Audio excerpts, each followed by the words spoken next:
This is Harry Prasetyo, a resident of Pangkal Pinang, Bangka Belitung, who had to be laid off because the company he worked for was affected by the COVID-19 pandemic. Then, without a regular income, Harry tried to do business based on his experience as a pet bird hobbyist. The choice fell on breeding crickets, used to feed birds. The selling price of crickets here is actually more expensive than in the other breeders.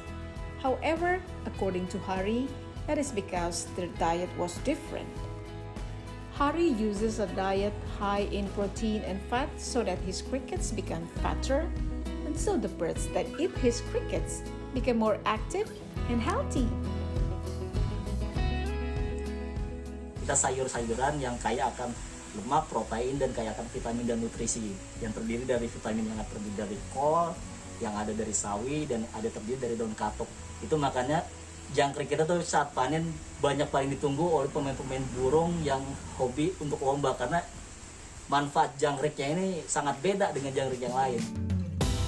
His crickets are loved by other bird hobbyists, so that now his business has given him an income of up to millions of rupiah per month. Irwan, one of the customers, admitted that the chirping of his pet birds is more melodious after eating the crickets sold by Harry. Dikasih jangkrik ini, burung yang di rumah itu burung murai batu saya itu berkicaunya lebih sering, lebih bagus, suaranya lebih bagus, lebih sering berkicau karena kualitas jangkriknya lebih bagus dibanding kualitas jangkrik yang lain. This cricket breeding business has been done by Harry for more than a year. Currently, he sells the crickets for 150,000 rupiah per kilogram, and for marketing, he chooses to use social media so they can be bought at any time. So today contributor reporting from Pangkal Pinang, Bangka Belitung.